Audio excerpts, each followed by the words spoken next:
La planète des singes est un des livres qui a eu le plus d'adaptations en film de l'histoire de la science-fiction. Initialement écrit par Pierre Boulle puis repris par de nombreux réalisateurs plus ou moins inspirés, les différentes œuvres de la planète des singes posent une problématique simple. Et si les humains n'étaient plus l'espèce la plus évoluée? Ici le reporter en direct de TikTok. Certains utilisateurs mangent des pots de sel pour gagner de la notoriété et se taillent les dents avec des limes à ongles. Je confirme, on est foutu. Dans une époque où l'humain perd ses facultés de concentration, se nourrit de désinformation et fait volontairement des choses absurdes, voire carrément autodestructrices pour avoir de l'attention, on est en droit de s'inquiéter pour l'avenir de notre espèce et se poser des questions sur ce que vaut réellement notre intellect. Donc c'est le bon moment pour nous replonger dans cette œuvre littéraire extraordinaire qu'est le livre de Pierre Boulle. Dans cette transmission, on va parler du livre et faire un comparatif avec strictement tous les films de la franchise. La plupart sont vraiment excellents et approfondissent certaines problématiques du bouquin. D'autres films sont absolument catastrophiques, avec leur lot de controverses et anecdotes de tournage plutôt hilarantes. Comme la timeline de la franchise est bordélique, on va simplifier le tout pour que vous compreniez où se situent les films. On va faire abstraction de certaines incohérences et on va spoiler l'intégralité de la saga. Donc chopez une banane et préparez-vous à un long voyage spatial, parce qu'aujourd'hui on va parler de la planète des singes.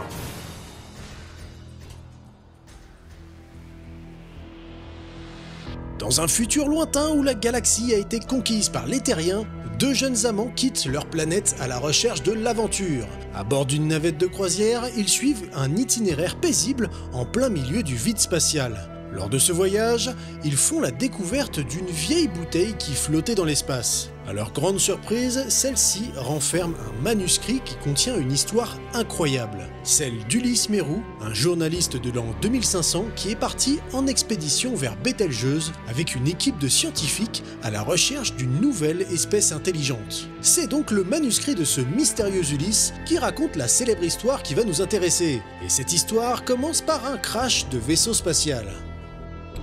Ulysse et son équipe échouent donc sur cette planète qui semble avoir les mêmes propriétés que la Terre. Lui et son groupe partent explorer la planète en compagnie de leur chimpanzé, un sage de compagnie qui les a suivis dans leur voyage. Très rapidement, ils rencontrent une toute première espèce intelligente. Des singes du coup? Ah non, une femme. Bah, une femme singe alors. En fait, elle est très belle, mais elle est pauvrement vêtue et a un comportement animal. Un peu comme ma femme. Même si elle possède des traits parfaitement humains, l'équipage ne parvient pas à communiquer avec elle. Elle semble méfiante à l'arrivée d'Ulysse et de son groupe, mais une fois qu'ils parviennent à l'approcher, ils décident de l'appeler Nova, un nom qui reviendra souvent au cours de la saga. Nova a une attitude craintive, mais lorsqu'elle aperçoit le chimpanzé du groupe, elle pète complètement un câble. Elle se jette sur l'animal et commence à l'étrangler à main nue. L'équipe est choquée et ils ont à peine le temps de réagir que Nova prend la fuite. Et malheureusement, le chimpanzé est mort. Le lendemain, le groupe de scientifiques tombe sur un groupe entier d'humains. Et alors là, c'est la fête, les gars, ils se disent c'est trop bien, on a trouvé une nouvelle espèce qui nous ressemble, faut prévenir Elon Musk pour qu'il envoie ses SpaceX chargés de civilisation et de crypto-monnaie. Rigolez pas, ça va arriver. Puis là, ils se font mettre à poil, les sauvages se débarrassent de leurs fringues, détruisent leurs chaloupes et leur matériel. Donc là, Ulysse et sa bande, ils sont juste bons à mener une vie de babos. Ils se retrouvent comme des cons à poil, sans matos, et dorment avec les sauvages en se nourrissant de bananes. Bref, ils sont retournés à la vie étudiante. La nuit passée, ils sont réveillés par un sacré bordel. Tout le monde est dispersé, on entend les détonations, Ulysse voit certains de ses compagnons se faire tirer dessus et capturés par une nouvelle espèce, une espèce supérieure à l'homme. La femme du coup? Doucement, non, des gorilles. Mais c'est flatteur pour personne, hein, en fait. Si, les gorilles. Les gorilles sont en train de se prendre en photo avec leurs captifs, et les humains sont rangés dans les camions séparés en fonction de leur beauté. On a donc un camion à moche, dans lequel on met les scientifiques, et Ulysse finit dans le camion de Nova, donc celui des beaux. Il tente de communiquer avec des primates qui se moquent juste de lui et partent. Ulysse se retrouve donc enfermé avec ses semblables. Lorsqu'il voit une guenon arriver, habillée avec une blouse de scientifique, il comprend qu'il a fini sur une planète où le rôle des hommes et des singes sont inversés. Ce sont les primates qui dominent le monde, et les humains qui leur servent de sujet d'expérience. À partir de là, notre héros va passer un moment enfermé dans sa cellule, un environnement très familier pour son auteur Pierre Boulle.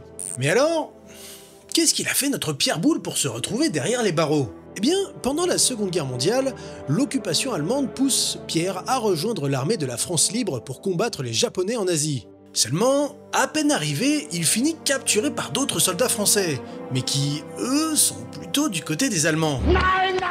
Il est donc réduit en esclavage, condamné aux travaux forcés, et passe 2 ans en captivité avant de prendre la fuite. Il sera médaillé par le général de Gaulle à la libération de la France et écrira un premier gros livre sur cette expérience, Le pont de la rivière Kwai.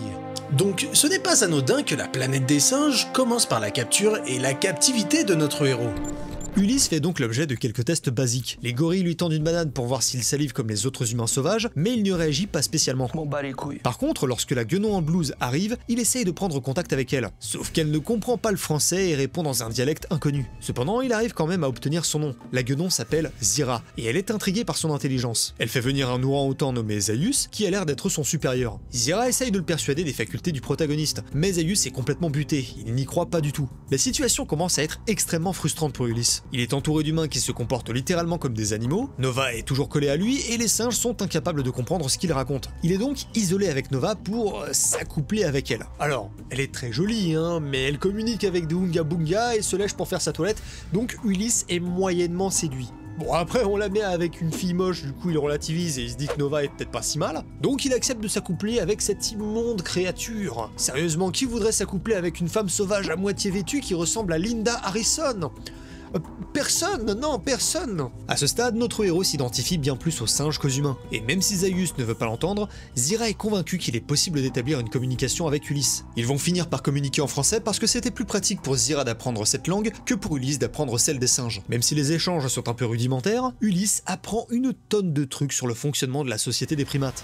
Dans ce monde, les chimpanzés remplissent la plupart du temps des rôles de subalternes. Ils sont habiles, adroits, mais pas très ambitieux. Les gorilles remplissent généralement des fonctions de manutentionnaires ou à l'inverse des chefs d'entreprise. Ils auraient autrefois été des grands chefs de guerre et ça explique pourquoi ils prenaient plaisir à chasser des humains. Enfin, les orang-outans ont surtout des rôles d'érudits. Ils ont une excellente mémoire et un certain sens logique, mais ils ont énormément de mal à remettre en question leurs connaissances. Ce sont des académiciens un peu chiants mais qui se contentent de mémoriser et répéter ce qu'ils apprennent. C'est d'ailleurs pour ça que la société des singes est stagnante. Les orang-outans qui représentent le consensus scientifique sont très peu curieux et ont énormément de mal à s'ouvrir à de nouveaux concepts. Pourtant, leur société est assez évoluée. Ils ont de l'électricité, de l'aviation, des automobiles, et ils ont un seul conseil planétaire qui dirige leur monde. Pas d'armée, juste une police qui règle les conflits mineurs. En fait, ils ont quelques lacunes sur le plan de la recherche, mais sont bien plus évolués que les humains sur le plan géopolitique. Les chimpanzés auraient évolué grâce à leur agilité et leur physique, plus avantageux que celui des hommes, mais surtout grâce au langage. Il est communément admis que le langage des hommes s'est développé grâce à la nécessité de transmettre des informations. Plus les idées sont complexes, plus le langage devient élaboré. Sauf que dans la planète des singes, ce serait la capacité à parler qui aurait permis l'évolution des primates. J'ai l'impression que c'est également ce qu'il se passe dans la saga de Reboot. On dirait que les singes ont développé des facultés de communication complexes grâce au langage des signes, puis par la parole avant de pouvoir utiliser pleinement leurs nouvelles facultés cognitives, comme la fabrication d'outils, de remparts ou d'habitations. C'est en tout cas ce qu'il se passe dans le roman de Pierre Boulle. C'est le langage, la capacité à communiquer qui aurait permis le développement de leur société. Ulysse et Zira commencent à devenir très proches, ce qui n'est pas bon signe étant donné qu'ils n'appartiennent pas aux mêmes espèces et qu'ils ont tous les deux des conjoints. Ulysse est littéralement enfermé avec Nova et Zira est mariée à un certain Cornelius, un savant membre du Congrès dont fait partie Zaius. Cornelius est stupéfait par l'intellect du héros et il compte l'aider à prouver ses capacités auprès du Congrès, et au passage ridiculiser Zaius. Ulysse l'y délivre en cachette pour se renseigner sur la culture simienne et préparer son discours. Le couple de singes s'arrange également pour le faire sortir clandestinement pour qu'il puisse s'accoutumer à leur monde. Le captif est stupéfait par leur avancement technologique. Leur ville ressemble énormément à celle des humains, à l'exception des nombreux passages aériens qui relient les différents bâtiments de la ville. Il va également dans un zoo où il découvre des espèces très étranges. Des sangliers à cornes, des chameaux à 3 bosses et plus dérangeant encore, des humains. Il voit ces humanoïdes sauvages qui lui ressemblent et qui pourtant n'ont rien à voir sur le plan sociétal. À ses yeux, ce ne sont que des animaux et il le dégoûte. Parmi tous ces humains se retrouve le professeur Antel, le scientifique à l'origine de leur expédition. Le pauvre homme est nu au milieu des autres humains et quand Ulysse s'approche de lui pour lui parler, le professeur Antel est incapable de parler. Il s'exprime également avec des grognements et est devenu sauvage. Le professeur Antel est désormais bon à faire des posts haineux sur Twitter et faire des shorts où il lèche les cuvettes des toilettes. Ulysse s'identifie bien plus aux primates civilisés avec ce mode de vie citadin qu'à ces bipèdes limités qui se baladent nus et s'expriment en grognant. Même Nova, qui cherche à lui montrer son amour, l'agace. Il la repousse à chaque fois qu'elle lui montre de la tendresse. Parce que qui voudrait de la tendresse d'une femme à moitié nue qui a été Miss Berlin ? Personne, non, personne. Finalement, il parvient à apprendre le langage des primates et impressionne tous les scientifiques pendant le congrès. Il s'adresse au président et raconte très respectueusement l'histoire des hommes et que les singes n'ont pas évolué de la même manière sur leur planète. L'audience est conquise par son intelligence et réagit de façon très passionnée pendant que Zaius quitte le congrès frustré. Ulysse Ulysse est libéré, habillé et suivi par la presse. Il collabore avec Cornelius dans ses futures recherches et retourne voir les humains en cage pour les apaiser. Et cela semble comprendre qu'il fait désormais partie de quelque chose de plus grand et de plus important. Ulysse démarre un programme d'apprentissage et tente d'apprendre des mots aux humains sauvages. Mais il n'y a que Nova qui s'applique à cette tâche pour essayer de reconquérir Ulysse. Le cas de Nova me fait vraiment de la peine. Elle comprend qu'Ulysse est spécial et essaye vraiment de gagner son amour, alors qu'à ses yeux, c'est juste une bête. Si on fait une transposition avec la réalité, la plupart des expériences conduites sur les chimpanzés pour les faire parler ont eu des résultats très mitigés. Ceci dit, l'expérience de Washoe a permis d'en apprendre énormément sur les facultés d'adaptation des chimpanzés. En élevant cette femelle âgée de 2 ans comme si c'était un véritable enfant, Washoe a réussi à comprendre un large vocabulaire en langue des signes et a fait montre d'une grande capacité d'empathie. Pour vous donner un exemple, lorsqu'une de ses tutrices a fait une fausse couche et a raconté ce qui est arrivé à la chimpanzé, celle-ci a tracé le parcours d'une larme avec son doigt sur la joue. On peut supposer que Nova dans la planète des singes possède les mêmes facultés empathiques et les mêmes faiblesses de langage. Mais vous verrez que ce n'est pas le plus dramatique avec ce personnage. En explorant la ville des primates, Ulysse est emmené dans une chambre de spéculation boursière. Il est complètement ahuri quand il voit tous ces singes se crier dessus, courir et se balancer à travers la chambre. Pour la première fois depuis qu'il est sur la planète, il a l'impression de voir les singes sous la forme qu'il connaît. Bestiaux, bruyants, primitifs et chaotiques. Du coup, aux yeux des singes, ces traders et ces investisseurs se comportent simplement comme des humains sauvages. Bah attends, tu sous-entends que c'est des macaques qui gèrent notre économie? Ah oui? Non. Non. Je me permettrai jamais de dire ça.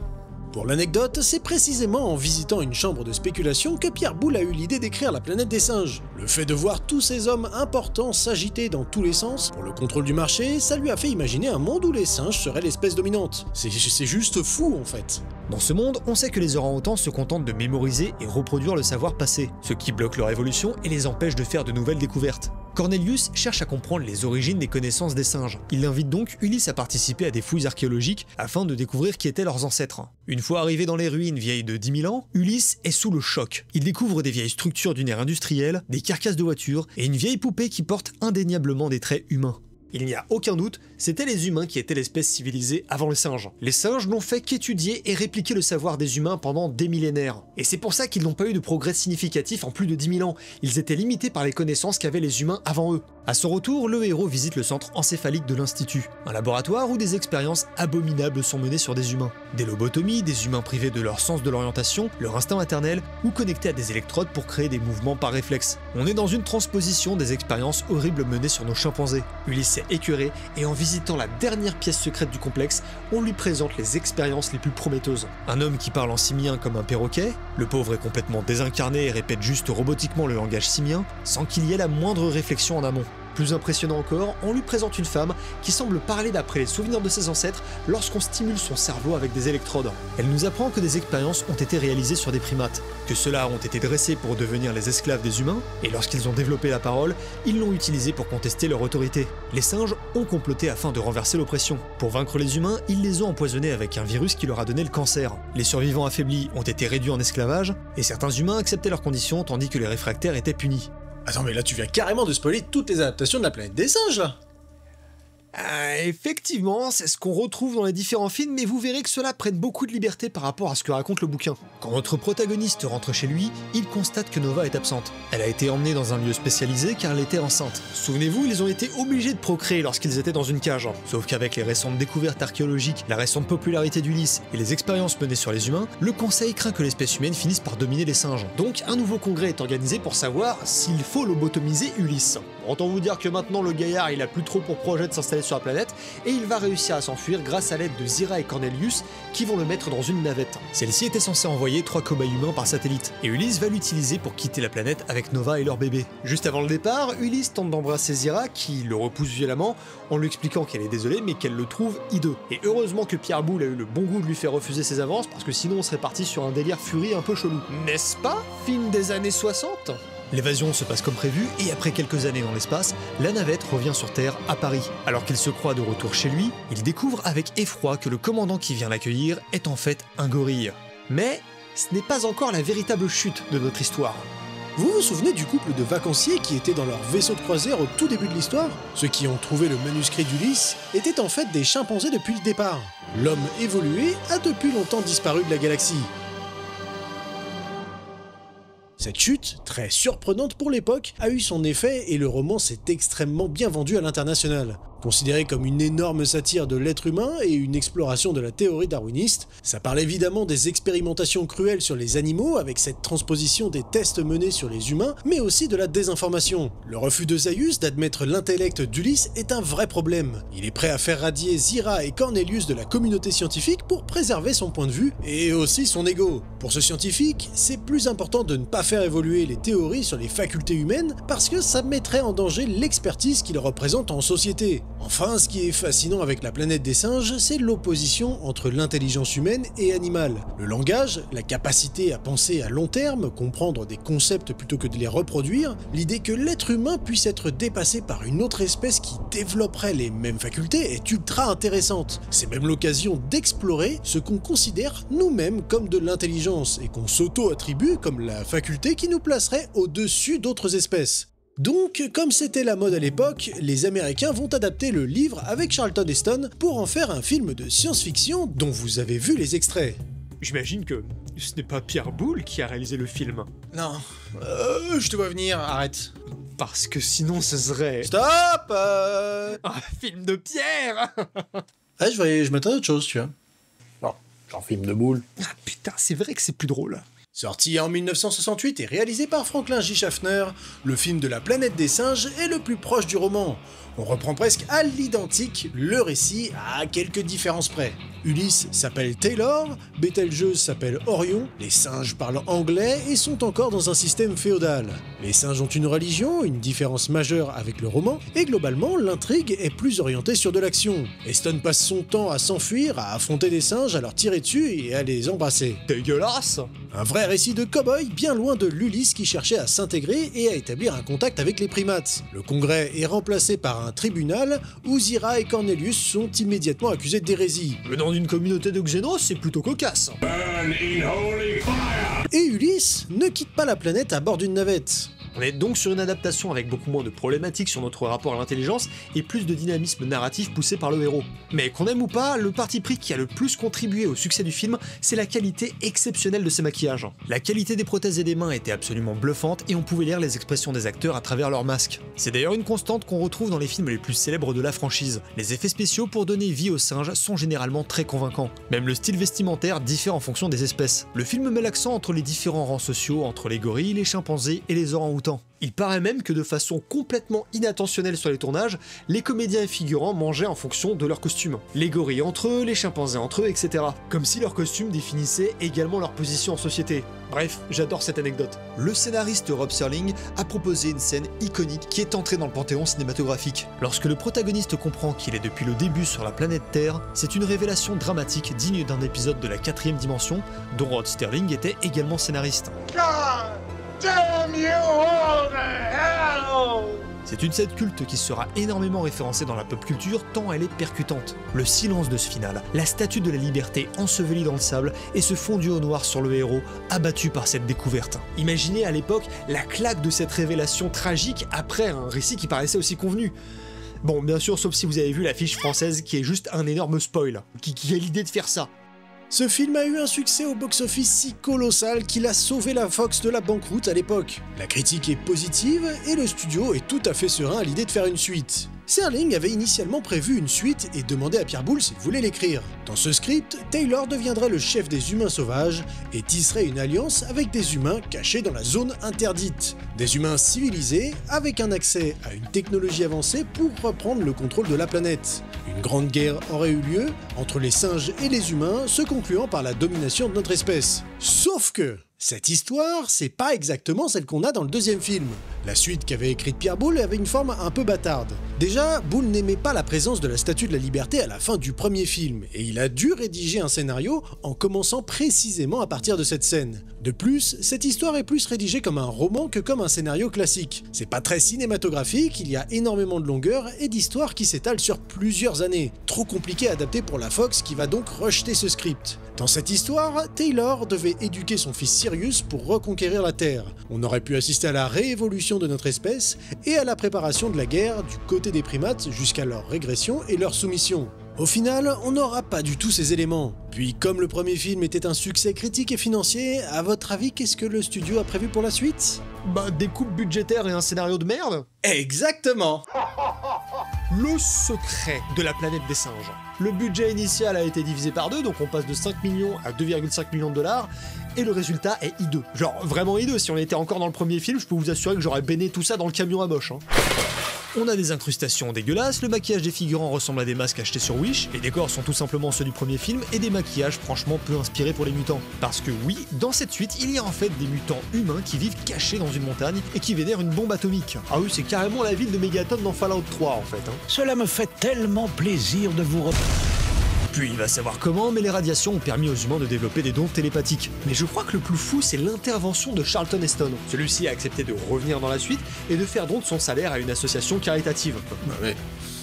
Mais c'est super cool de sa part. Eh ben, attends de voir les conditions. Heston a demandé à être présent pour 2 semaines de tournage et à ce que son personnage soit tué à la fin. Donc clairement, Heston n'allait pas être le personnage principal. Le héros que l'on suit est donc Brent, un nouvel astronaute interprété par James Franciscus qui ressemble fortement à Charlton. Pratique. Brent est à la recherche de l'équipage du premier film qui a disparu et on constate que les scénaristes ne se sont pas trop raclés la soupière pour trouver une nouvelle histoire. C'est globalement le même début que le film précédent avec le crash, la découverte de la planète, la rencontre de Nova, la capture et la libération grâce à Zira. Sur la fin, tout va très vite. Mais genre vraiment très vite, hein. Brent comprend que les mutants sont en possession d'une bombe atomique, Charlton Heston sort d'absolument nulle part, et les singes débarquent dans la zone interdite pour les attaquer. Tout le monde se fait zigouiller, les mutants meurent, Nova meurt, Brent meurt, Charlton Heston est mortellement blessé, et dans un ultime effort, il tente de mettre fin à la licence en déclenchant l'explosion de la bombe nucléaire avec un fondu au blanc nul. Allez, ça aussi ça part dans le camion à moche.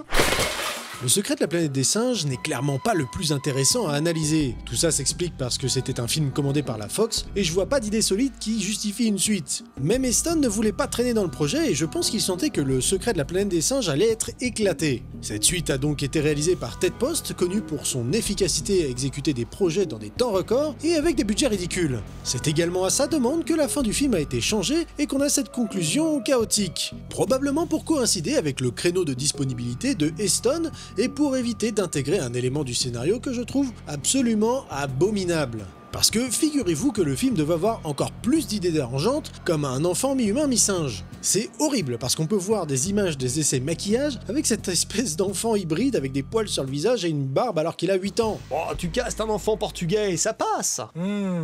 T'es te fous de ma gueule là quoi? Le secret de la planète des singes, c'est franchement pas mon préféré de la saga. C'est le moins inventif, celui qui pompe le plus de concepts du premier, c'est le plus dispensable dans la compréhension de la saga et celui qui permet le moins de questionnements sur notre société ou notre rapport à l'intellect. Puis cette fin complètement loufoque où Charlton Heston débarque pour tout faire exploser, c'est complètement dissonant. Ceci dit, même avec ces énormes coupes budgétaires, le film est un succès financier. Donc un 3e film est en préparation. Bah, très cool, comme la saga marche bien, j'imagine que le budget va... Non.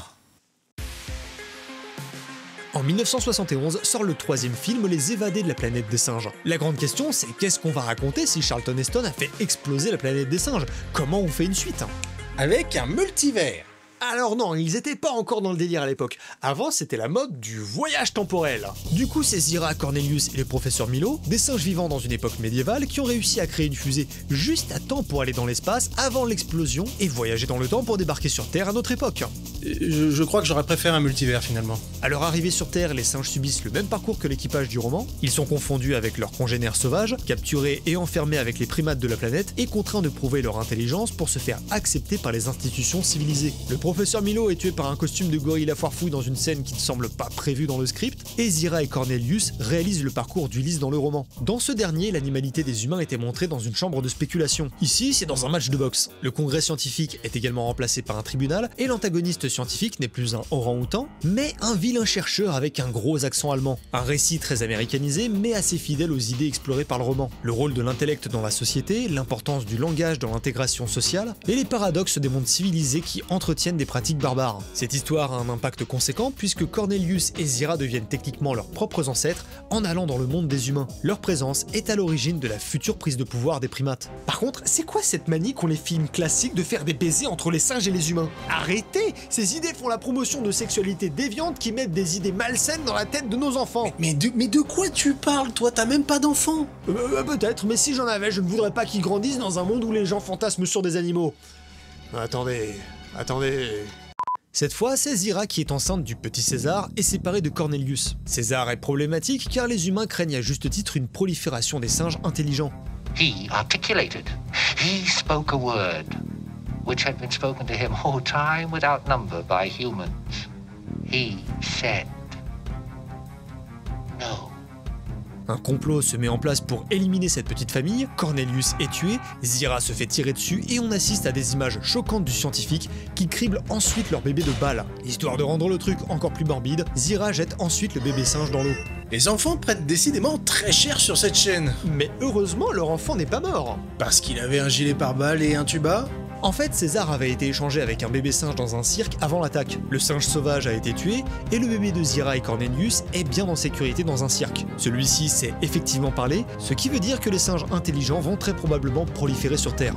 Ce film de Don Taylor est assez maîtrisé, avec un propos social plutôt bienvenu pour une version peu ambitieuse de la planète des singes. La découverte de la ville est plutôt bien conçue et on sent un respect pour les idées de Pierre Boulle avec un contexte inversé à celui du roman, d'autant plus que le film sort pendant une grande période d'expérimentation sur les primates. Vous avez probablement entendu parler de Nîmes, un jeune singe qui a été élevé par un couple de scientifiques afin de voir s'il finirait par développer un comportement plus proche de celui des humains et s'il finirait par parler. Alors, on ne va pas tourner autour du pot, non, les singes ne peuvent pas parler pour des raisons essentiellement physiologiques. Après, je vous l'expliquerai pas aussi bien qu'un scientifique, mais leurs larynx n'ont pas les mêmes propriétés que le nôtre. Et le cerveau ne permet pas de sécréter une certaine protéine essentielle à la compréhension et au développement d'une langue. D'ailleurs, le gène qui code cette protéine s'appellerait le NOVA1. Dans le cas de Nîmes, il est parvenu avec difficulté à prononcer les mots ma et papa, mais rien qui permette de certifier que nos primates soient capables pour l'instant de développer un langage similaire au nôtre. Nîmes n'a pas véritablement développé de comportement humain et a dû être placé dans une réserve avec d'autres singes destinés à servir dans des expériences scientifiques. Autant vous dire que ces années passées à être entretenu par des humains ne l'ont absolument pas aidé à se réintégrer parmi les siens, et Nîmes passait son temps à s'isoler du groupe dans une grande tristesse. Sa seule source de joie étaient les rares visites du scientifique qui avait essayé de l'éduquer. C'est très loin d'être une des pires expériences scientifiques réalisées sur des primates, mais on va pas vous faire un top 100 des expériences les plus horribles réalisées sur des animaux, je pense que vous êtes déjà conscient de cette terrible réalité. Ce qu'il faut retenir, c'est à quel point nous avons fondé de l'espoir en l'idée que l'on puisse un jour parler avec l'espèce qui se rapproche le plus de nos ancêtres.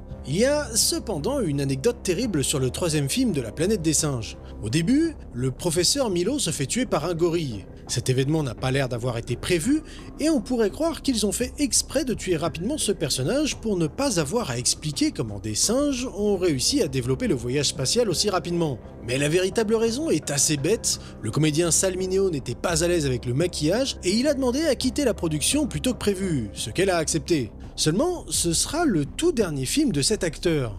Sal Mineo était un acteur en déclin qui comptait énormément sur ce film pour relancer sa carrière. Son orientation bisexuelle avait fait polémique, notamment à cause de sa participation dans une pièce de théâtre qui mettait en scène des hommes nus et des relations homosexuelles. Puis il a cogné un producteur qui sortait avec une fille trop jeune à son goût, donc il a été écarté de la scène hollywoodienne. Les évadés de la planète des singes étaient censés lui rouvrir les portes du cinéma à gros budget, mais ce sera malheureusement son tout dernier film avant de se faire assassiner, tué de façon hasardeuse par un héroïnomane qui avait besoin d'argent. Un destin tragique pour une figure aussi intéressante et vraisemblablement avant-gardiste.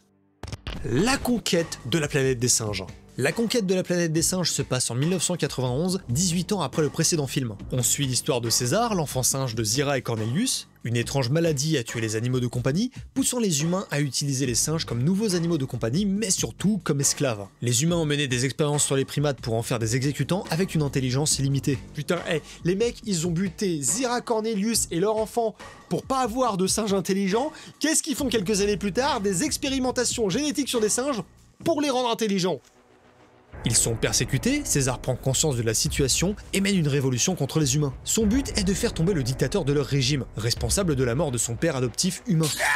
César va communiquer avec les autres singes dans des gestes simples et compréhensibles pour planter la graine de la révolution. Progressivement, les primates qui connaissent déjà les infrastructures vont préparer un soulèvement armé contre leurs tortionnaires. Le film souligne l'importance du langage dans l'évolution d'une espèce. J'aimerais donc revenir sur les expériences menées sur les primates pour tenter de communiquer avec eux dans le monde réel. À Après avoir échoué à faire parler Nîmes, une nouvelle expérience célèbre et plus récente a été menée sur Coco, une femelle gorille qui a été éduquée par le professeur Patterson pour apprendre la langue des signes. Étant donné que les singes ne peuvent pas parler pour des raisons physiologiques, Patterson s'est engagé dans la mission d'enseigner à Coco la langue des signes. Et là, les résultats sont impressionnants. Patterson confirme avec des montages vidéo que Coco est effectivement capable de communiquer. Comme dans l'évasion de la planète des singes, elle arrive à communiquer avec des humains et devient une célébrité. Même des personnalités comme Robin Williams rencontrent le primate et de nombreuses subventions sont versées pour continuer les recherches. C'est incroyable.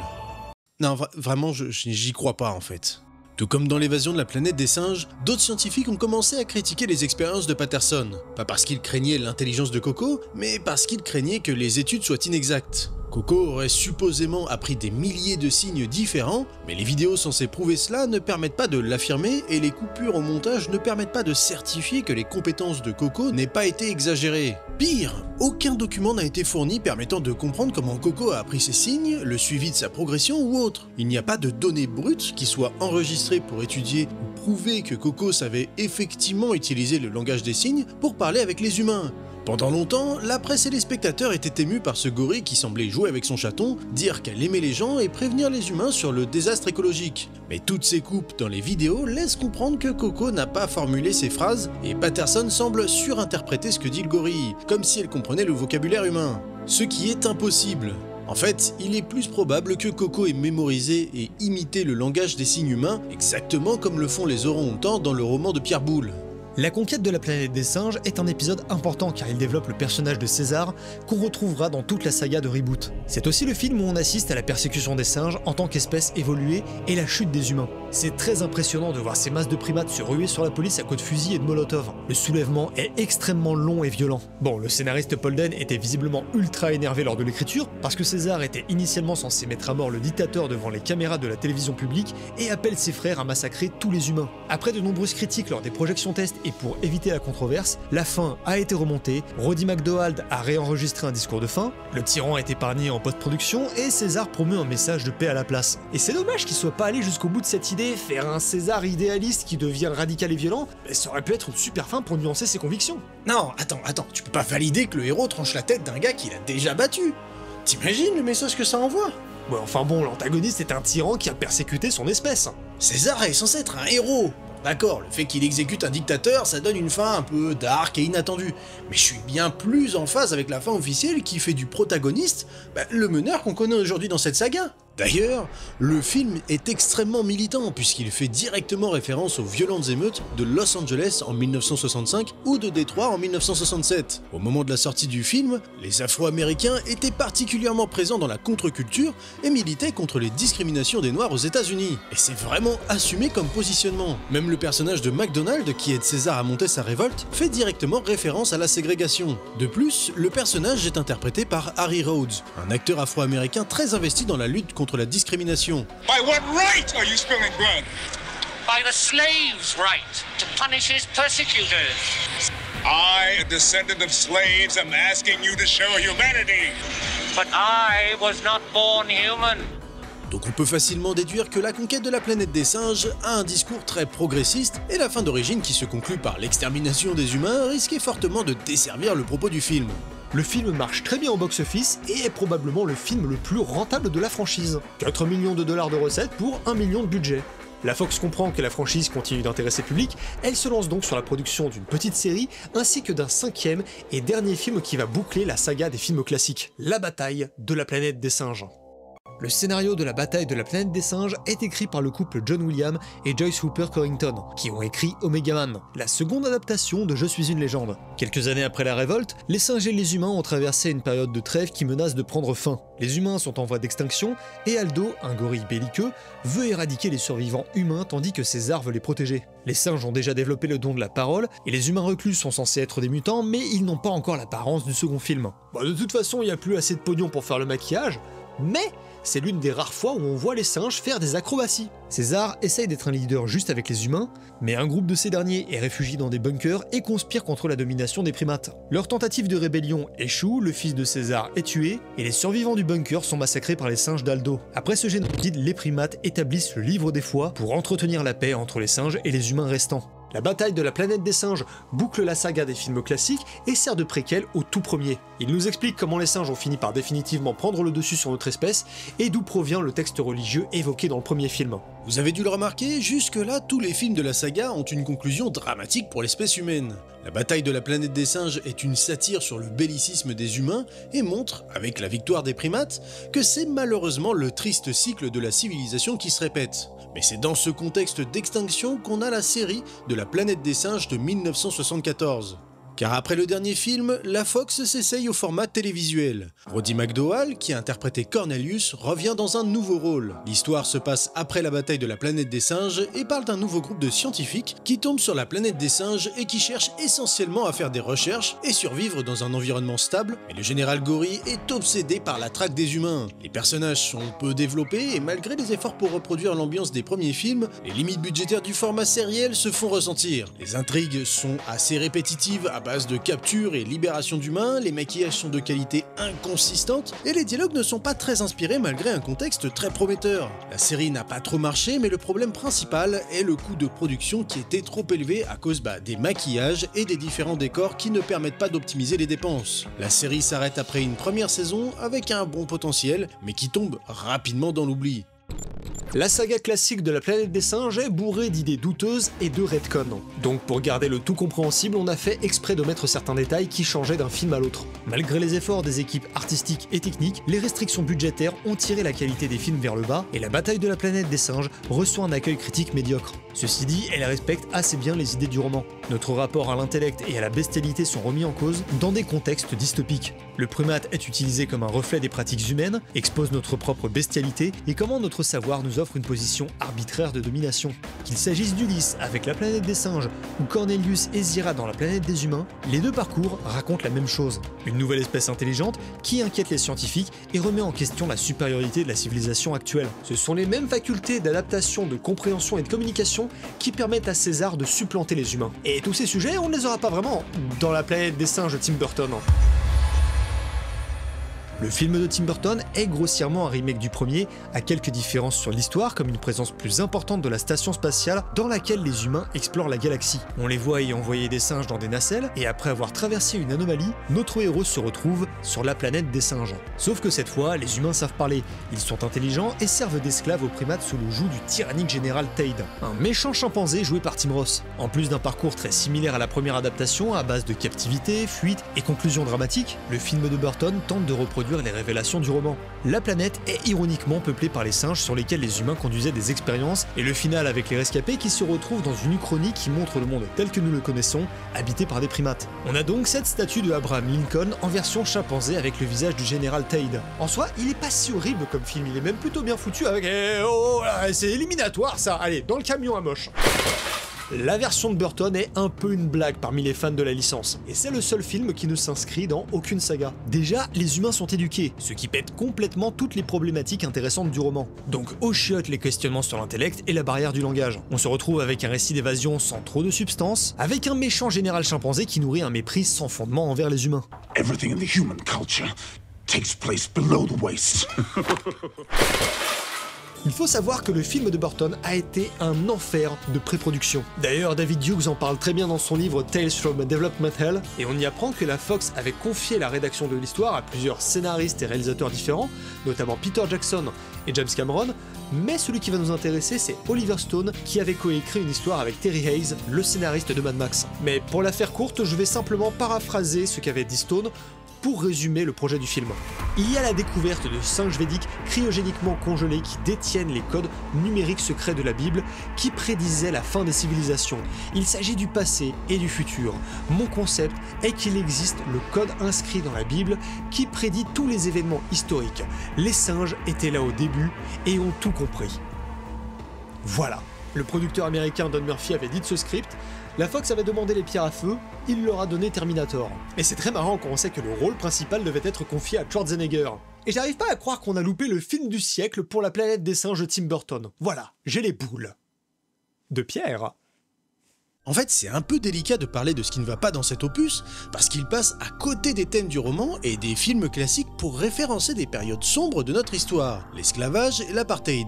Le souci, c'est que le film ne prend pas trop de risques lorsqu'il montre du trafic d'êtres humains ou des singes qui se battent pour les droits des humains. C'est donc pas que c'est pas bien d'être raciste? L'histoire est un manichéisme sans relief, elle ne propose pas de nouveaux regards sur des périodes affreuses de notre histoire, et ses tentatives servent juste de contexte. Et de toute manière, cette période de captivité est de trop courte durée pour en tirer un quelconque enseignement, si ce n'est dire que l'esclavage, c'est franchement pas très bien. Après, le film a quand même le mérite d'avoir d'excellents costumes. C'est le tout dernier avec des acteurs maquillés pour les chimpanzés, et il respecte la tradition de la licence de maintenir une grande qualité dans la représentation des singes intelligents. Les maquillages offrent une parfaite lisibilité des expressions des acteurs, tout en leur donnant des traits correspondant à leurs caractéristiques. Le maquillage de Bonham Carter a peu de pilosité et des pommettes arrondies pour conserver une structure féminine dans son visage, avec une expression plutôt douce. Et Tim Roth a un visage plus sombre et émacié, des joues creusées et des sourcils froncés pour endurcir son regard. On peut dire ce qu'on veut, mais rien que pour la performance du département maquillage, il vaut le visionnage. D'ailleurs, le film est un succès au box-office et a été pas mal reconnu pour la qualité de ses effets pratiques. Mais après la critique désastreuse concernant le scénario et le jeu d'acteur, la Fox a choisi de s'arrêter là, et c'était probablement la meilleure décision. Il faudra ensuite faire un bond de 10 ans avant de retenter le coup en 2011, avec le film qui va ouvrir sur cette nouvelle saga, La planète des singes, les origines.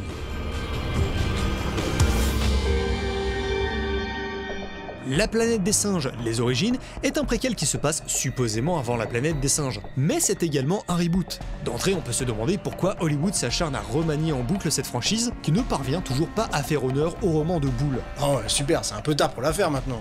Dans un monde contemporain, on suit le parcours du jeune César, un singe de laboratoire sauvé par James Franco. Alors oui, dans certains cas, on va directement utiliser le nom des acteurs pour les personnages non récurrents de la saga. Comme ça, si jamais vous écoutez cette transmission dans sa version podcast, vous pourrez poser des visages sur ces personnages. Le jeune singe fait l'objet d'une série d'expériences pour tenter de soigner la maladie d'Alzheimer, et développe une intelligence prodigieuse. Seulement, César reste un animal, et à cause de son comportement, il finit dans une réserve car trop dangereux pour être traité comme un animal domestique. César prend conscience de sa position et se soulève avec ses semblables contre la domination humaine. Cette déconnexion avec la trame du livre aurait pu être une trahison du récit original et de son message. Le film est raconté du point de vue des singes, il n'y a plus de voyage dans l'espace, en dehors d'un easter egg dans un journal télé, l'histoire se passe à l'époque contemporaine, il y a de la CGI à la place des effets pratiques, le message est différent, il y a Drago Malfoy avec un taser.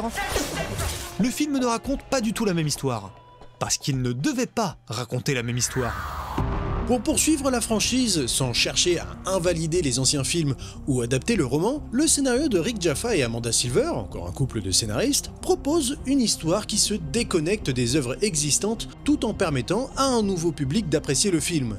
Si on veut vraiment rentrer dans le comparatif, il ressemblerait plus à un remake du troisième film, La conquête de la planète des singes, qui retrace également le soulèvement des primates. La planète des singes, les origines est une histoire qui se veut originale, tout en faisant des références aux romans et aux anciens films. L'uniforme rouge de César est une référence aux uniformes des singes esclaves dans La conquête de la planète des singes. La scène où César se fait violemment arroser avec une lance à eau est une référence au premier film, tout comme le dôme de la réserve pour singes, similaire à la prison des humains. La navette Icarus en direction de Mars qui disparaît lors de son exploration explique également comment l'équipage du premier film s'est écrasé sur la planète des singes. Forcément, le film simplifie beaucoup de choses en enlevant les histoires de voyage spatial et de voyage dans le temps. Ces mécaniques narratives étaient, on va pas se mentir, plutôt datées et pas fondamentalement utiles à la satire des institutions scientifiques ou les problématiques sur la domination des espèces par l'intellect. Aussi, les effets spéciaux sont extrêmement bons et c'est toujours un plaisir de voir Andy Serkis interpréter avec justesse des créatures numériques. César deviendra d'ailleurs, au même titre que Gollum,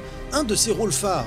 Pour ce qui est du message, La planète des singes, les origines propose une lecture différente mais plus actuelle de notre rapport à l'intellect et à l'instinct. César, élevé par des humains, pense qu'il en est un, mais lorsqu'il est mis en cage, il est confronté à la vision honteuse que les humains ont de lui et ce qu'il est réellement, un animal.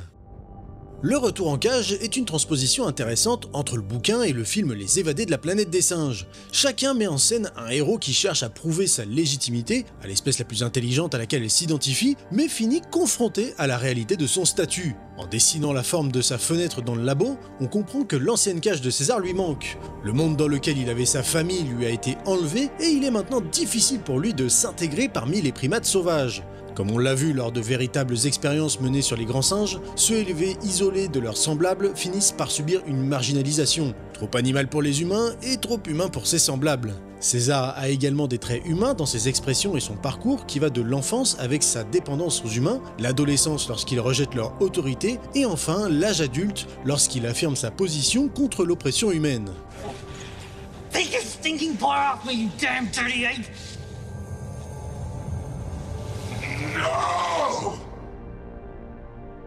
La puissance avec laquelle César utilise son intelligence pour prononcer le mot non est un pur symbole de défiance envers la tyrannie des humains et le choix de ce mot est cohérent avec ce qui a été dit dans Les Évadés de la planète des singes. Bon, je vous épargne le micmac scientifique, mais Franco et son labo se sont complètement chiés en faisant leur expérience. Le traitement contre Alzheimer détruit les facultés cognitives des humains tandis qu'il accroît celui des primates. César s'empare donc du traitement pour l'administrer aux autres singes et monter sa mutinerie. Après une violente évasion sur le pont du Golden Gate, les singes finissent libérés du joug de l'espèce dominante.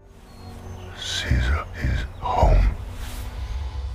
Maintenant, il serait un peu limité de croire que le film se contente d'accuser les humains des problèmes du monde. À l'instar du roman La planète des singes, les origines remet les humains en position d'impuissance face à l'évolution et la révolte d'une espèce qui leur est si proche, cette fois-ci en nous montrant directement le moment où les humains ont perdu le contrôle, comme dans la conquête de la planète des singes. Seule une poignée de personnages sont mauvais avec César, et celui-ci est suffisamment conscient des circonstances pour ne pas blâmer ses tuteurs de l'injustice qu'il a vécue, contrairement à Koba qui savoure sa vengeance. Une fois libre, César part vivre dans la forêt avec ses congénères, et le film s'arrête sur un pilote d'avion visiblement infecté par un virus. On est donc sur une fin dramatique, un peu plus légère, et une conclusion moins surprenante que ne l'était celle des précédents films. En dehors de ça, La planète des singes, les origines est un début de saga qu'on apprécie particulièrement avec le chroniqueur. On considère que c'est l'un des rares cas de reboot qui soit qualitatif entre autres adaptations ou remakes de franchises, et on était très pressé de découvrir la suite qui revient sur des bases post-apocalyptiques. La planète des singes, l'affrontement se passe après le soulèvement des primates et montre la lente extinction de la civilisation humaine. César est parvenu à fonder une communauté dans la forêt et à établir d'immenses remparts pour protéger son village des potentiels visiteurs humains. Il a désormais une famille et une énorme responsabilité en tant que chef, mais fait face à la curiosité d'humains qui tentent d'accéder à un barrage hydraulique dans leur forêt pour récupérer un accès à l'électricité. Le leader humain est interprété par le fantastique Gary Oldman, qui a décidément le chic pour jouer des chefs antagonistes dans des contextes dystopiques, et Jason Clarke, qui est son messager humain et principal contact entre les singes et les humains. Les singes semblent bien plus évolués que dans le précédent film. Si on les compare à l'évolution des humains, les singes seraient en train d'atteindre le nouvel âge néolithique. Avec la sédentarisation, ils portent des peintures de guerre, savent confectionner et manier des nouveaux outils rudimentaires, savent monter à cheval et ont développé une stratégie pour protéger leur domaine et surtout, ils ont un langage plus élaboré. Ce qui est fascinant, c'est la justesse avec laquelle leur langage a été étudié. Les primates communiquent toujours avec des gestes, des postures et des expressions faciales, et ils intègrent même le langage des signes pour communiquer des informations précises. Mais ils ne prononcent que très peu de mots pour respecter la véritable constitution physique des singes. Les rares fois où ils parlent, c'est pour exprimer des mots très précis et importants,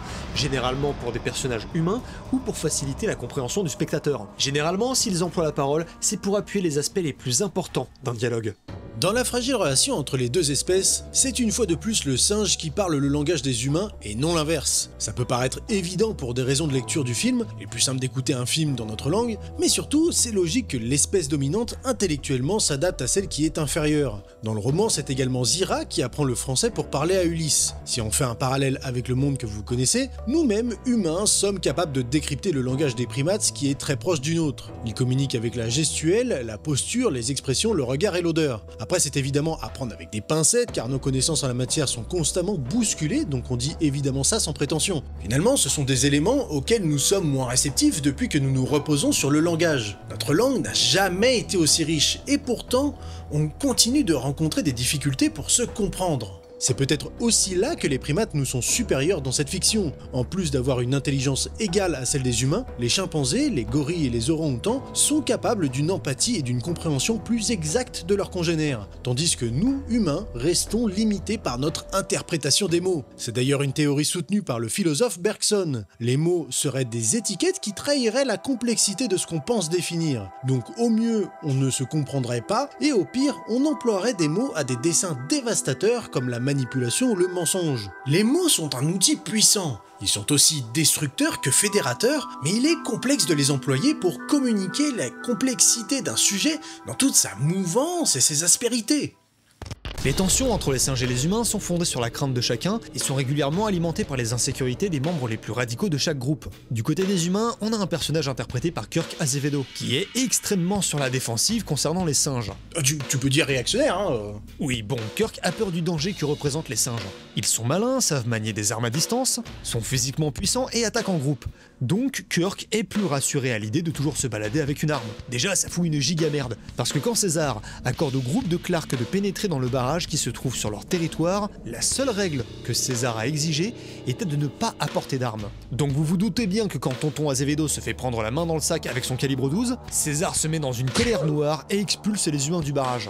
Du côté des singes, c'est encore pire, puisque Koba, un des combattants de César, a subi d'ignobles expériences et mutilations lorsqu'il était exploité dans des laboratoires humains. Et lui, il n'a pas peur des humains. Il les déteste et tente de persuader César de les éradiquer. Il fait même plusieurs erreurs en désobéissant à César et en aggravant les relations avec les humains. Le truc, c'est que César, c'est une main de velours dans un gant de fer. Je fais exprès d'utiliser cette expression à l'envers, parce que c'est ce qui correspond le mieux à son attitude. Extérieurement, il donne l'apparence d'un chef autoritaire, il monte le ton face à ses soldats, intimide les humains pour les éloigner de ses terres, et adopte des positions défensives très agressives. Mais intérieurement, c'est un meneur bon, extrêmement empathique, mais surtout beaucoup trop conciliant. Il finit constamment par accepter les propositions des humains pour entrer sur ses terres, et surtout il accorde son pardon très facilement à Koba lorsque celui-ci défie son autorité. Quand on avance dans le film, on réalise que Koba ne demande pas pardon à César pour se repentir, mais juste pour regagner son respect. Arrive un moment où les relations entre les deux factions sont beaucoup trop abrasives, et César refuse d'accorder son pardon à son guerrier une fois de plus. Un pardon trop facilement acquis n'a aucune valeur. Face à la déception d'avoir perdu le respect de son chef, Koba conspire pour faire écarter César et déclenche finalement la guerre contre les humains. Un événement tragique qui se solde par l'extermination quasi totale du groupe de Gary Oldman et d'énormes pertes parmi les singes de César. Celui-ci élimine Koba pendant la fin de la bataille et Clark se retrouve sans groupe et sans foyer alors que lui et le chef suprême des singes souhaitaient tous deux trouver un terrain d'entente entre leurs espèces. À travers cette histoire, on a des problématiques inédites dans la saga, comme l'escalade de l'armement et la radicalisation. Les profils que je trouve les plus captivants sont ceux du personnage de Kirk Azevedo et de Koba.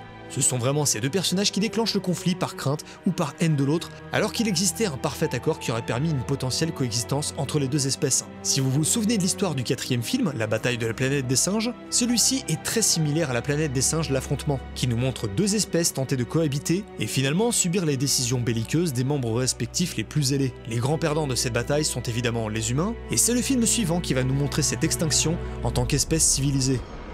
La planète des singes, Suprématie est l'avant-dernier film de la nouvelle saga. L'humanité est en sursis et les derniers hommes se sont organisés en bataillon pour affaiblir la faction grandissante des primates. La femme et le fils aîné de César sont assassinés par un colonel interprété par Woody Harrelson, le dernier membre restant de sa famille étant son cadet, Cornelius, en référence au roman et aux anciens films. Toujours dans les mêmes références, on retrouve Nova, une jeune fille sauvage et muette qui suit César et son groupe dans la traque du colonel. On peut complètement comparer cette guerre à celle qu'on a dans la bataille de la planète des singes, où le César classique subissait également des pertes parmi ses proches et faisait face aux derniers représentants humains radicaux qui étaient gravement affaiblis par l'apocalypse. Ici, le film antagonise complètement les humains, à l'exception de Nova qui se rapproche des animaux. En marchant sur les traces du colonel, César aperçoit de nombreux cadavres de ses propres guerriers qui semblent avoir été exécutés. Comme le virus continue de se propager, les singes poursuivent leur évolution tandis que les humains semblent perdre la parole et succomber à la maladie. Les humains mobilisent donc leurs efforts pour empêcher le virus de décimer les derniers survivants et exécutent les humains qui montrent des symptômes de la maladie. On comprend que le colonel a perdu son fils pendant l'épidémie et qu'il a désobéi à ses supérieurs en ordonnant à ses hommes d'exécuter tous les porteurs du virus. Le parallèle avec le film Apocalypse Now est flagrant, avec cet officier aux méthodes malsaines et son espèce de quête de pureté absolue qui le pousse à tuer ses propres soldats. Ça rappelle énormément le colonel Kurtz et son aura énigmatique. On peut même entendre les musiques de Jimi Hendrix et apercevoir des soldats avec des uniformes personnalisés en référence au célèbre film sur la guerre du Vietnam. Les humains semblent capturer des primates et les mettre dans un camp de travail forcé pour contribuer à l'effort de guerre, alors que certains acceptent de se soumettre au contrôle des humains pour assujettir leurs semblables. Bah un peu comme font les régulateurs à la frontière sud en fait. T'en loupes pas une, hein, vraiment. Avec tout l'amour que j'ai pour cette franchise et tout le respect que j'ai pour le film, j'avoue ne pas comprendre le raisonnement de certains personnages. Les assauts des humains ne semblent pas si efficaces, César part seul pour affronter le colonel et ses hommes alors qu'il a tout de même la responsabilité de sa communauté et de son enfant, les humains s'entretuent pour éviter de répandre le virus, mais capturent des singes potentiellement contagieux pour en faire des esclaves, et je comprends mal pour quelles raisons certains gorilles acceptent encore de servir des humains. Forcément, les méthodes des humains n'étant pas très efficaces, le colonel finit également contaminé. Par nostalgie, il avait récupéré la poupée de Nova qui était infectée, et il est maintenant incapable de parler. Tous ses efforts pour protéger son espèce, et toutes les exécutions perpétrées dans ses rangs ont donc été inutiles. En même temps, quelle idée d'essayer de résoudre un problème médical avec une réponse militaire. Là encore, on retrouve la problématique du don de la parole, qui est le dernier atout des humains face aux primates. Seulement, le virus les prive de cette capacité et les fait régresser intellectuellement.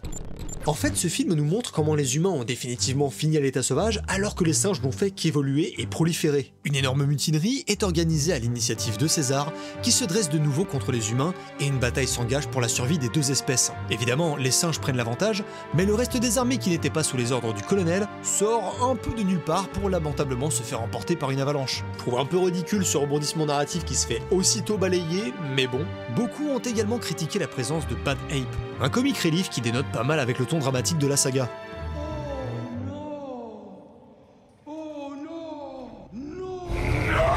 À la toute fin, les singes partent de nouveau vers une nouvelle terre. Cette fois-ci, ils sont en présence de Nova pour tenter de mener une vie de paix avec les humains sauvages. César, lui, succombe à ses blessures et profite d'un repos éternel bien mérité, après avoir passé sa vie à défendre les siens.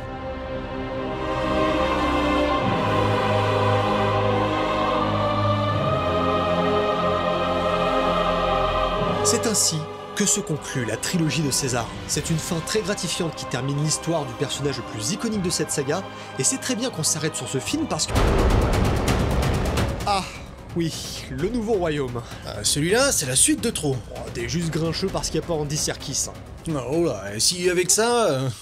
Le Nouveau Royaume est le dernier film en date puisqu'il est sorti en 2024, ce coup-ci réalisé par Wes Ball. Qui n'a réalisé que la trilogie du labyrinthe. On aime ou on n'aime pas, hein. Le problème c'est que ça se voit un peu sur cet épisode de la saga, je trouve. On suit désormais Noah 300 ans après la mort de César, on va donc plus s'approcher d'une histoire comme celle de la bataille de la planète des singes. Noah et son clan élèvent des aigles, mais lorsqu'ils se font attaquer par des pillards d'un autre clan de singes, il est laissé pour mort après la disparition de tout le monde et la mort de son père. Il part donc à la poursuite de ces fameux pillards et découvre une humaine sauvage qu'il va appeler... Nova.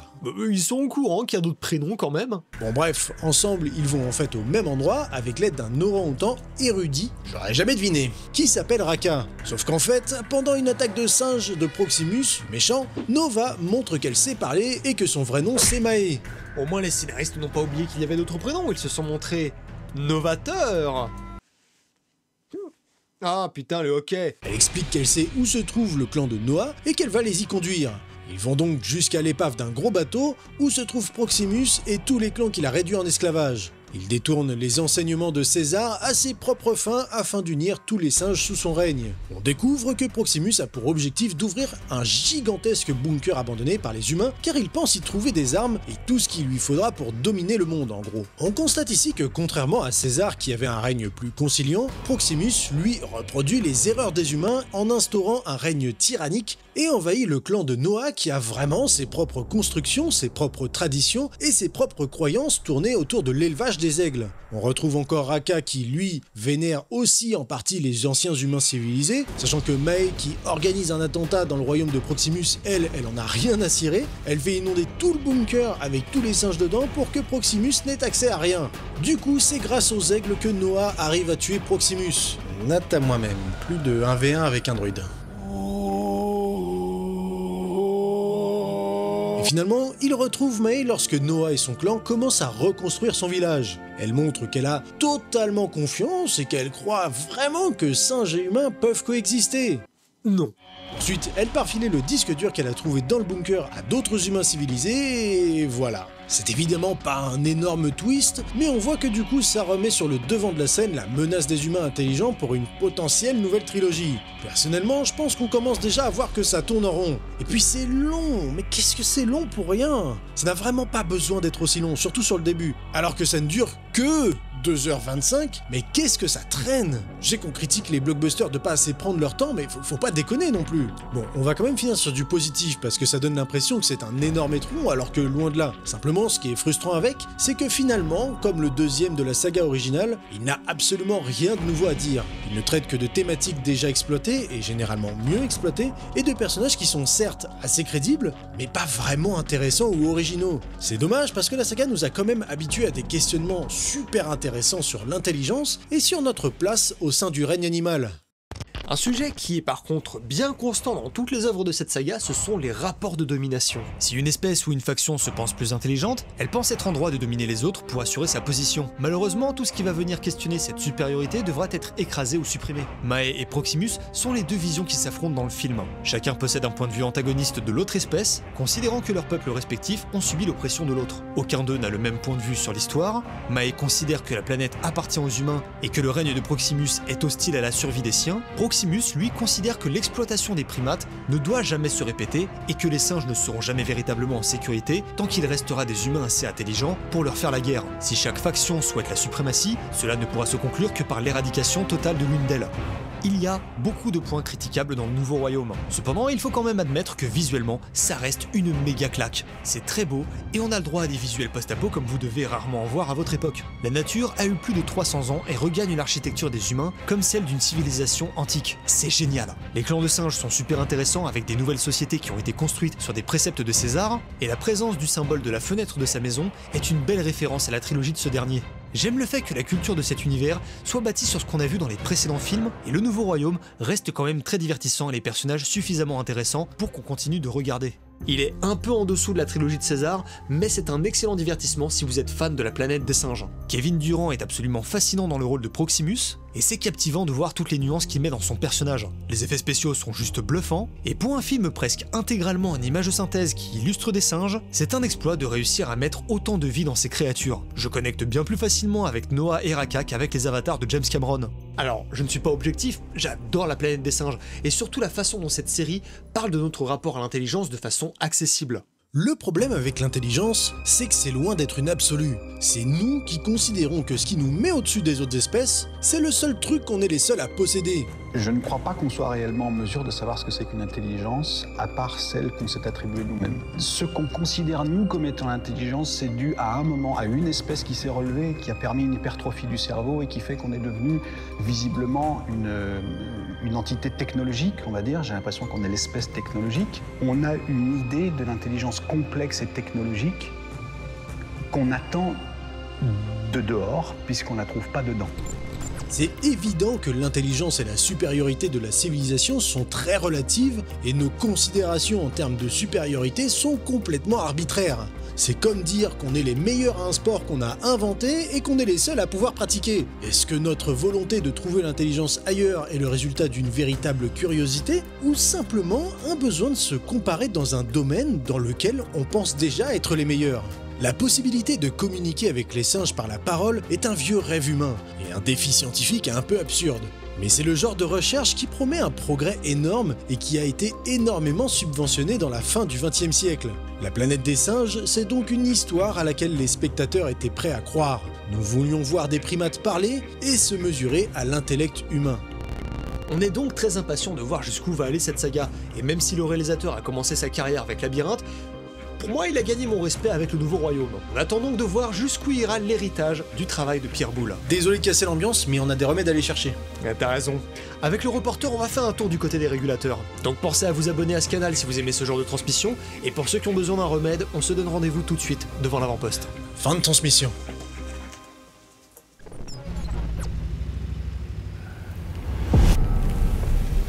Je pense pas que ce soit là. Je vois pas de scientifique. Tiens, regarde. À 11h. Derrière le camion. C'est les mêmes caisses qu'à la frontière.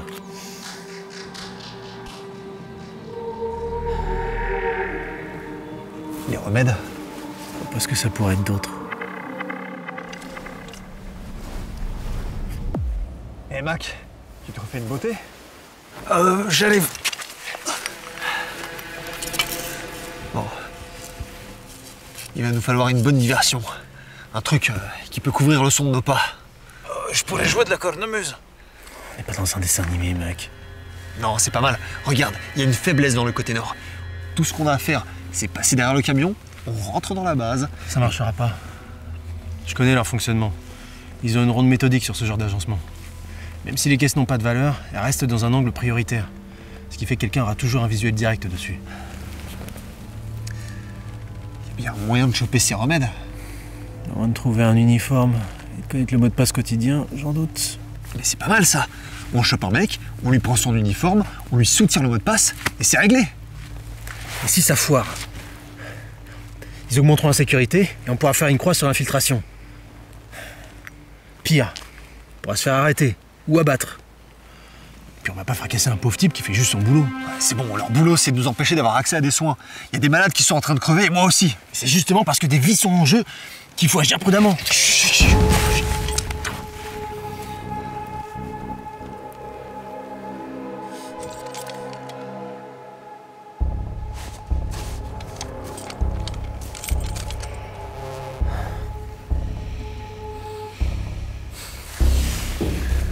Bon, ok. Qu'est-ce que tu proposes?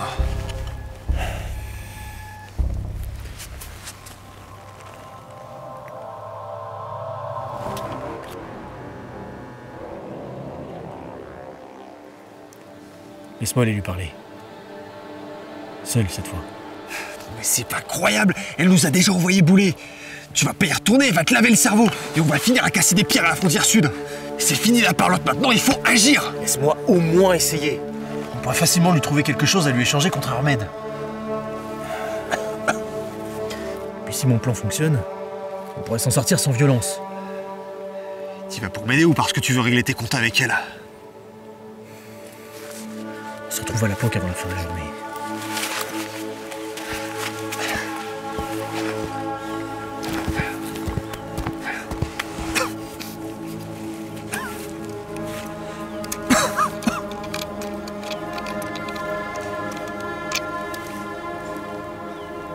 Est-ce que ça fait mal? J'ai l'impression d'avoir bouffé du verre pilé et de respirer des flammes. Le plan du reporter a déjà raté. Il n'est pas question qu'on serve la frontière sud. Il faut qu'on trouve un moyen de choper ces remèdes. À deux, on peut peut-être faire quelque chose.